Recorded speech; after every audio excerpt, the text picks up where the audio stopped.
तीन चीजें ऐसी हैं जो कि यहां स्क्रीन पर लिखी हुई हैं, जिनका ऐसे अगर मैं आपको अलग अलग करके बताऊं तो आप बोलेंगे इनका कोई तारतम्य ही नहीं बैठ रहा है, कोई ताल्लुक ही नहीं है इनका, आपस में इनका कोई लेना देना नहीं है।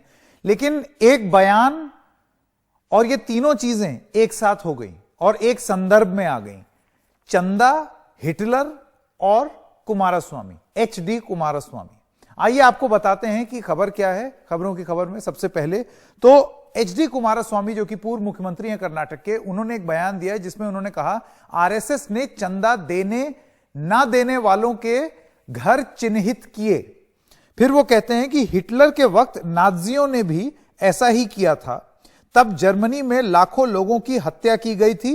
नाजी पार्टी बनने के वक्त भारत में आरएसएस बना। तो एक तरीके से वो ये कह रहे हैं कि आरएसएस जिस तरीके की गतिविधि कर रहा है वो नाजी जर्मनी से प्रेरित है। अब क्या है, आपको जरा पर्सपेक्टिव के लिए बता दें कि नाजियों ने किया क्या था। उन्होंने क्या किया था, यहूदियों को चिन्हित किया गया, यहूदियों को पीले रंग का बैज लगाने का आदेश दिया गया, सुनिश्चित किया कि नाम से ही पहचान हो जाए, यहूदी सरकारी नौकरी के बाहर किए गए, यहूदियों को गैर यहूदी से शादी अवैध थी, यहूदी बच्चों के स्कूल में प्रवेश पर पाबंदी थी, आईडी कार्ड में जे शब्द की छाप लगने लगी थी और यहूदियों को समाज में अलग थलग किया गया। उसके बाद जो हुआ वो तो आप इतिहास में जो है वो आपको पता ही है। लेकिन इसका आरएसएस से जो लिंक कुमारस्वामी ने किया, उस पर आरएसएस ने क्या बोला। दरअसल आरएसएस के जो प्रवक्ता हैं ईएस प्रदीप, उनका यह कहना है कुमारस्वामी का बयान प्रतिक्रिया लायक ही नहीं है, इस पर हम क्या प्रतिक्रिया दें, यह प्रतिक्रिया लायक ही नहीं है। लेकिन आरएसएस के पक्ष में जो लोग तर्क दे रहे हैं उनका क्या कहना है, उनका यह कहना है कि स्टिकर लगाने को आरएसएस ने नहीं कहा था, लोग अपनी स्वेच्छा से लगा रहे थे, गर्व करने वालों ने खुद स्टिकर लगाए हैं, चंदा ना देने वालों के घर में स्टिकर नहीं लगी है। ऐसा नहीं है कि जिन्होंने चंदा नहीं दिया है उनको चिन्हित किया गया है, सिर्फ जो चंदा दे रहे हैं उनकी स्वेच्छा से वो स्टिकर लगे, जबकि इसमें आरएसएस का कोई लेना देना नहीं था। तो ये पूरा घटनाक्रम है जिसमें कुमारस्वामी ने एक बयान दिया, एक बड़ी बात बोली, बड़ा आरोप लगाया और उस पर आरएसएस की औपचारिक रूप से प्रतिक्रिया नहीं आई है, लेकिन लोग ये बात कर रहे हैं। मैं रत्न आरएसएस विचारक हैं, उनके पास जाना चाहता हूं। रतन शारदा जी, आपका एनडीटीवी में बहुत बहुत स्वागत। मैं आपसे ये जानना चाहता हूं कि आप इस बयान को किस तरीके से देखते हैं एचडी कुमारस्वामी का। HD Kumaraswamy out of work politician है और मैं इस बयान को मानता हूं कि हिंदू के प्रति उनका जो द्वेष है, जो भगवान राम के प्रति उनकी अनास्था है, उसको दिखाता है। आउट ऑफ वर्क पॉलिटिशियन जहर उगल सकते हैं मुझे पता है, लेकिन इतना भयंकर जहर कोई उगलेगा इसकी उम्मीद मैं नहीं कर सकता था, क्योंकि चीफ मिनिस्टर रह चुके हैं एक बार नहीं 2 बार। इस प्रकार का व्यक्ति अगर बोलता है, पहली बात सारे भारत के अंदर लाखों लोग घूम रहे हैं राम मंदिर के लिए, लाखों लोगों ने चंदा दिया है, कोई भी व्यक्ति ने आज तक कहा नहीं मुझ पर जोर लगाया गया। 10 रुपए से लेकर हर जितने भी गया, चाहे भिखारी ने दिया, चाहे वो किसी कारीगर ने दिया, चाहे वो व्यापारी ने दिया, किसी के ऊपर कोई जोर लगा नहीं। इसका एक भी उदाहरण दे नहीं सकते। और राम के प्रति आस्था का समस्या है कि ये भारत के रेनेसां का, भारत के पुनरुत्थान का एक जो नया दौर शुरू हुआ है, जो 492 साल लगे यहाँ तक आने के लिए, ये इनसे सहन नहीं हो रहा, जबकि ये राजनीति से बहुत ऊपर है। और अगर मैं कहूँ कि इनके राज के अंदर जब इनके दोस्त कांग्रेसी राज कर रहे थे, 23 संघ से और संघ से जुड़े हुए संगठनों के कार्यकर्ताओं का खून हुआ। पीएफआई जो कहीं नजर नहीं आती थी, उनका दक्षिण कन्नड़ा में बहुत जोर बढ़ा, तब इन्होंने इसके विरुद्ध बोला क्या। और जहां तक नाजी का अर्थ है, जानते हैं नाजी का अर्थ क्या है? 60 लाख जूस को मारा गया। क्या इन्होंने कभी इन्होंने कश्मीर के अंदर इतने 3 लाख कश्मीरी बाहर निकले, सैकड़ों का खून हुआ, कभी ये बोले हैं क्या? किसी भी हिंदू बहुल क्षेत्र से कभी कोई मुसलमान निकाला गया है क्या? इसका कोई ये मुझे उदाहरण दे सकते हैं? मैं आपको उदाहरण दे सकता हूँ कि जहां पर हिंदू बहुल नहीं रहे, उनको जगह छोड़नी पड़ी, उनको गांव और शहर छोड़ने पड़े। इसका सबूत इतिहास गवाह है, इसको मैं दोहराना नहीं चाहता हूँ। और नाजी की कल्पना ये क्या करते हैं? 1923 के अंदर जो हिंदुत्व के ऊपर सावरकर ने लिखा, 1925 में संघ की स्थापना हुई, 1926 में मेन काम्प छपा, यानी उससे पहले हिटलर कौन है कोई जानता भी नहीं था। और हिटलर क्या कर रहा है 1946 के पहले किसी को पता नहीं था। हिटलर को सुभाष चंद्र बोस मिले, क्या वो कोई नादी थे? गांधी जी मुसोलिनी के मिले, क्या वो गांधी जी मुसोलिनी के भक्त हो गए? और कौन सा संघ का व्यक्ति मुसोलिनी को मिला, हिटलर को मिला, और क्या उन्होंने उससे सीखा? संघ की जो सारी की सारा काम है ये भारत की जड़ों से जुड़ा है, भारत के इतिहास और संस्कृति से जुड़ा है। हमको किसी भी बाहर वाले व्यक्ति से किसी तरह की प्रेरणा लेने की आवश्यकता नहीं है। हमारा अपना इतिहास है, हमारी संस्कृति, और सबसे बड़ी बात हिंदुत्व। रतन शारदा जी, आपके पास आइडियोलॉजी मुझे बताइए जरा, आपने अपना शुरुआती हिंदुत्व के अंदर किसी को शुरुआती वक्तव्य आपने रख दिया। एक मिनट संकेत जी, एक मिनट, आखिरी वाक्य। जहां जिन धर्मों को सामने का मुंह नहीं खुलता, धर्म कहते हैं मेरे ईश्वर के बिना सारे पापी हैं, सारे गिरे हुए लोग हैं, उनको अपने धर्म में लाएंगे और उनको खत्म करेंगे। हिंदू ने कभी कहा है क्या? ऐसे सर्वहृदयी, सब टॉलरेंट और सभी को इज्जत देने वाले हिंदू धर्म का बार बार इस प्रकार अपमान करना, ये कोई समाज स्वीकार नहीं करेगा। इनका दिवालियापन दिखा रहा है, और ये दिवालियापन का इलाज इनको लोग ही बताएंगे। राजनीति में बिल्कुल ये निकम्मे हो जाएंगे। चलिए, ये बयान को जैसे अंग्रेजी में कहा जाता है ओवर द टॉप भले ही हो, लेकिन आपको नहीं लगता कि एक माहौल के बारे में बात हो रही है? संकेत जी, घृणा से भरा हुआ है। ठीक है। मैं आपसे ये जानना चाहता हूं, आपको नहीं लगता है कि एक माहौल के बारे में बात हो रही है जहां पर हमने देखा है कि माइनॉरिटी प्रोसिक्यूशन एक फैक्ट है, ये दिख रहा है होता हुआ अलग अलग राज्यों में, अलग अलग जगहों पर। ऐसे में जब ये माइनॉरिटी प्रोसिक्यूशन हुआ है, अगर आप देखें कि जितने आप जिस माइनॉरिटी प्रोसिक्यूशन की बात करते हैं, बीजेपी सरकारों के अंतर्गत माइनॉरिटीज के ऊपर अधिक पैसे खर्च हुए हैं, माइनॉरिटीज की व्यवस्था और अच्छी की गई है, पहले से दुगने बजट डाले गए हैं। और मुझे एक जगह बताइए जहां पर सरकार ने कि धर्म और पंथ के नाम पर कोई भेदभाव किया हो। इसलिए इस प्रकार के आरोप लगाना, केवल लेके आरोप लगा के उड़ जाना, ये अच्छी राजनीति और अच्छे विचारकों का कोई तरीका नहीं है। और अगर जितने आप कह रहे हैं, जितने भी इस समय भी पिछले सालों में हुआ, सीए का माइनॉरिटी के अगेंस्ट था, सीए जो भारत के बाहर की माइनॉरिटी उनके फेवर में था, भारत की माइनॉरिटी के बारे में एक भी क्लॉज नहीं था, इसको उन्होंने एंटी माइनॉरिटी बोल दिया। आप उसको एंटी माइनॉरिटी बोलेंगे? 370 एंटी माइनॉरिटी था, वहां पर सारे माइनॉरिटी के लोग निकाल के फेंक दिए गए, हत्याएं हुई, रेप हुए, क्या उसको हम एंटी माइनॉरिटी कहेंगे? क्या आसाम और नॉर्थ ईस्ट के अंदर माइनॉरिटी हो गया हिंदू, उसके बारे में बात करना गुनाह है?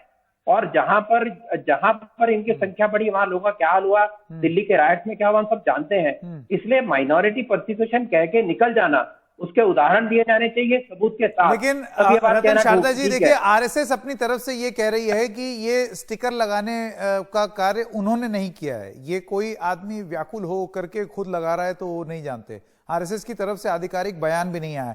आप क्या मानते हैं, क्या इस तरीके से चिन्हित करना उन लोगों को जो कि चंदा दे रहे हैं? एक तर्क ये है कि जो चंदा दे रहा है वो अपनी स्वेच्छा से लगवा भी रहा है, ये ठीक है?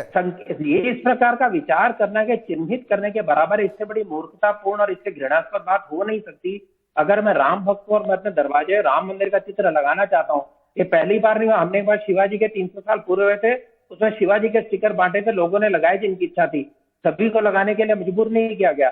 जिनकी इच्छा है वो लेते हैं, लगाते हैं। अभी इसका मतलब ये होगा कि अपने घर के बाहर मैं ओम भी नहीं लगा सकता हूँ, मैं अपने घर के बाहर स्वस्तिक भी नहीं लगा सकता। ये इसका अर्थ हुआ? यानी हिंदुओं का कोई भी शुभ चिन्ह अगर वो घर के बाहर लगाते हैं तो खुद को चिन्हित करते हैं। ये केवल हिंदुओं को बार बार बदनाम करना, हिंदू को भी खड़ा करना, ऐसा हो नहीं सकता। जैसे मैंने कहा, कभी भी हिंदुओं ने किसी माइनॉरिटी को अपने मोहल्ले से नहीं निकाला, अपने घर से निकाला।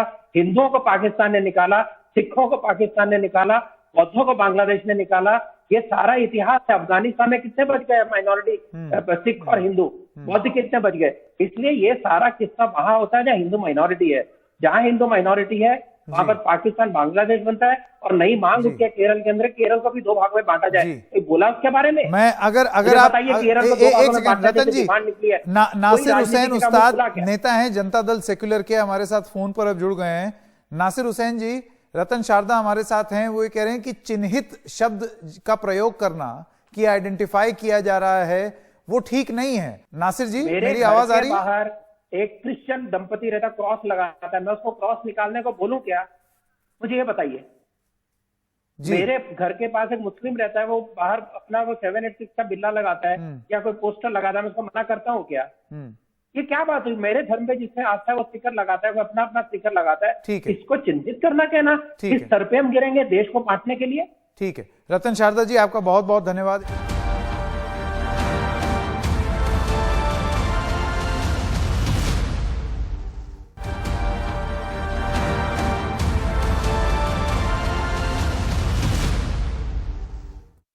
जेडीएस के नेता नासिर हुसैन उस्ताद भी अब हमारे साथ जुड़ गए हैं। जी नासिर हुसैन जी, ये किस संदर्भ में बात बोली पूर्व मुख्यमंत्री एचडी कुमारस्वामी ने, क्योंकि आरएसएस के लोग तो इस पर कमेंट भी नहीं कर रहे हैं और लोगों का ये कहना है कि हमने कहां चिन्हित किया उन लोगों को जिन्होंने नहीं दिया चंदा।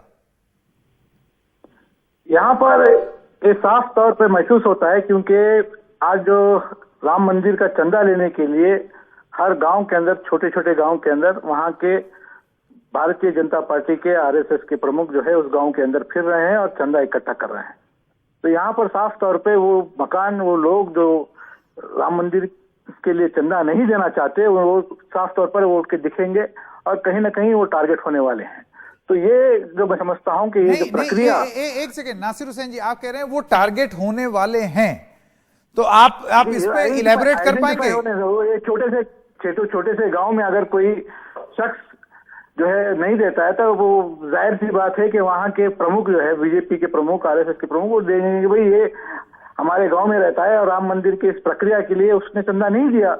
तो ये जो प्रक्रिया, ये कहीं ना कहीं भारतीय जनता पार्टी राम मंदिर के निर्माण में भी सियासी तौर पर इसका कंप्लीट माइलेज लेना चाहती है।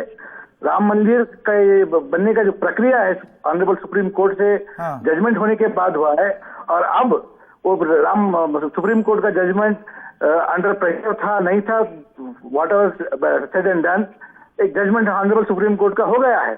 अब इसको टोटली पॉलिटिसाइज करके आरएसएस, भारतीय जनता पार्टी इसको एनकैश करना चाह रही है और इसी के जरिए नहीं, आपका आरोप क्या है? आपका आरोप क्या है कि ये स्टिकर लगाए इसलिए जा रहे हैं कि चिन्हित किए जाएं और उसके बाद कुछ अनहोनी हो? क्योंकि आरोप बड़ा गंभीर है आपका, ये किस आधार पर आप कह रहे हैं? जिस तरीके से ये लोग चंदा इकट्ठा करने के लिए घर घर जा रहे हैं, तो साफ तौर पे जो शख्स, जो घर वाला जो है, जो राम मंदिर के लिए चंदा नहीं देगा तो उनके नजरों में वो टारगेट हो जाएगा। तो ये जो प्रक्रिया है, कहीं ना कहीं भारतीय जनता पार्टी और आरएसएस का केडर इसको जो है एनकैश करना चाह रहा है और आइडेंटिफाई करना चाह रहा है कि वो एक सेकंड, इस पर मैं नासिर हुसैन साहब हमारे साथ बने रहिए, रतन शारदा भी हमारे साथ हैं। रतन शारदा जी, आपने सुन लिया कि वो डर क्या है जिसकी जेडीएस बात कर रही है, कि जब चिन्हित होंगे लोग जिन्होंने दिया है तो ऑटोमेटिकली जिसके घर में स्टिकर नहीं लगे होंगे वो भी चिन्हित हो जाएगा और आगे चल के हिंसा भड़क सकती है क्योंकि वो लोग चिन्हित हो जाएंगे। देखिए, जो आदमी घृणा और केवल डर फैलाने की राजनीति करता है उसका तो कोई उत्तर हो नहीं सकता। 70 साल से आरएसएस को इस प्रकार से कहा जा रहा है कि लोगों को डरा के निकालते। कितने लोगों को उन्होंने चिन्हित किया है, कितने लोगों को मारा है, मैंने पहले भी कहा, कितने लोगों को घरों से निकाला है, इसका कोई इतिहास मुझे बता दें, मैं आपको दूसरा इतिहास बता दूंगा जहां से हिंदुओं को आजादी के बाद भी निकाला गया है। अगर इनको तकलीफ है कि राम मंदिर के लिए लोग चंदा दे रहे हैं, आप भी शामिल हो जाइए ना, आप भी इसमें शामिल है, आप भी हिंदू समाज के साथ में जोड़िए। किसी को संघ ने रोका नहीं है, संघ कोई मोनोपोली चाहता नहीं है, इसके लिए कोई रोके ने बड़ा गंभीर आरोप लगा दिया कि राम, देखिए आप बोले, मैं बोला इंटरव्यू करना चाहता हूँ, मैं बोला नहीं। जब आप एक सेकंड रतन जी, वो कुछ कहना चाह रहे हैं, नासिर कुछ कहना चाहते हैं, सुन लें जरा। हाँ बताइए हुसैन साहब। राम मंदिर के निर्माण के लिए हिंदुस्तान के रहने वाले तमाम मजहब के लोग, तमाम सियासी जमात के लोग, तमाम पॉलिटिकल पार्टीज के लोग, हमको कोई ऑब्जेक्शन नहीं है। We welcome. हिंदुस्तान में अगर भव्य राम मंदिर का निर्माण होता है उसमें कोई गलत बात नहीं। ऐसे जमा करेंगे ना, हम तो घर घर जाके जमा करते हैं, हम पूंजीपति का टारगेट किया जा रहा है। यहाँ पर प्रश्न चिन्ह उठता है, ये लोगों को यहाँ पर आरएसएस की जो और आरएसएस की हिस्ट्री क्या है, आरएसएस किस आइडियोलॉजी से इंस्पायर हुई है। कर्नाटक के अंदर पिछले 5 साल में 23 लोगों को चिन्हित करके संघ के लोगों को मारा गया। क्या किया आपकी सरकार ने? पीएफआई ने जड़ें जमा दी नॉर्थ साउथ कर्नाटका के अंदर। क्या किया आपकी सरकार ने? आपकी सेक्युलर सरकार थी, आपकी सरकार के अंतर्गत पीएफआई ने जड़ें जमा दी, 23 आरएसएस बीजेपी के कार्यकर्ताओं के कत्ल हो गए। जवाब सुन लें। हाँ हुसैन साहब, इस बात का जवाब दे दीजिए। एक एक कार्यकर्ता को चिन्हित करके जवाब सुन लेते हैं। एक सेकंड रतन शारदा जी, आपने सवाल पूछ लिया, जरा जवाब ले लें। हाँ, मैं खुद बड़ा चिंतित हूँ कि आप एक आरएसएस के प्रवक्ता होकर के पीएफआई और जो है उसके बारे में आप जो है इतना परेशान है। मुझे नहीं लगता वो कोई ताकत है। आज हिंदुस्तान की तमाम कश्मीर से लेकर कन्याकुमारी तक लोग जानते हैं कि आरएसएस की क्या सोच है, आरएसएस किस आइडियोलॉजी से इंस्पायर हुआ है। आज आरएसएस जो है नाजी जो है आइडियोलॉजी से इंस्पायर होकर के आज समाज में अपने आप को सुपीरियर डिवाइड करने का काम अगर कोई हिंदुस्तान में कर रहा है तो वो साफ तौर पर आरएसएस ही कर रहा है, इसके अंदर कोई दो राय नहीं है। जल्दी से राइट टू रिप्लाई रतन शारदा का बात जो है आरएसएस का। एक सेकंड एक करके रतन शारदा का राइट टू रिप्लाई। और रतन शारदा इससे पहले कि आप जवाब दें, उसके फासिज्म की बात करिए आप। आपको पता है कौन सी रिलीजन है जो कहते हैं जो मेरे साथ नहीं मेरे विरुद्ध उसको मार के खत्म करूंगा, वो रिलीजन की बात करिए आप। पीएफआई जो आईएस के साथ मिला उसकी बात करिए आप। उसकी हिम्मत नहीं आपके मन में। पीएफआई का तो हिंदू जो चुप रहता है उसके पर हिंदू नहीं है। पीएफआई बहुत छोटी सी ऑर्गेनाइजेशन है, उसको न किसी का माउथ पीस है ना वो किसी को रिप्रेजेंटेटिव है। पीएफआई के ताल्लुक देखिए पीएफआई में बचाएंगे, लड़ते रहिए। हिंदुस्तान ने मारा ना, हिंदुस्तान के अंदर एक एक करके ऐसे हम कुछ नहीं समझ पाएंगे। नासिर हुसैन और रतन शारदा ऐसे बातचीत नहीं हो पाएगी। पर आप दोनों का बहुत बहुत धन्यवाद। आईएसआई को डायरेक्ट सप्लाई करते हैं टेररिस्ट को, आप कहेंगे छोटे हैं। आरएसएस वाले भी कर रहे हैं, आरएसएस के जो है आईटी सेल वाले लोग भी आरएसएस ने किसको सप्लाई किया? ये लड़ाई लेफ्ट धर्म के आधार पर ये लड़ाई जो है वो दोबारा चालू हो गई है, जिसमें लोग अपना अपना तर्क दे रहे हैं। लेकिन कौन क्या बोल रहा है उसमें आप अपने आप को कहां पाते हैं? तर्क देखिए, जानकारी लीजिए और उसके बाद अपना मन बनाइए। एक छोटे से ब्रेक के लिए रुक रहे हैं, अभी हाजिर होते हैं।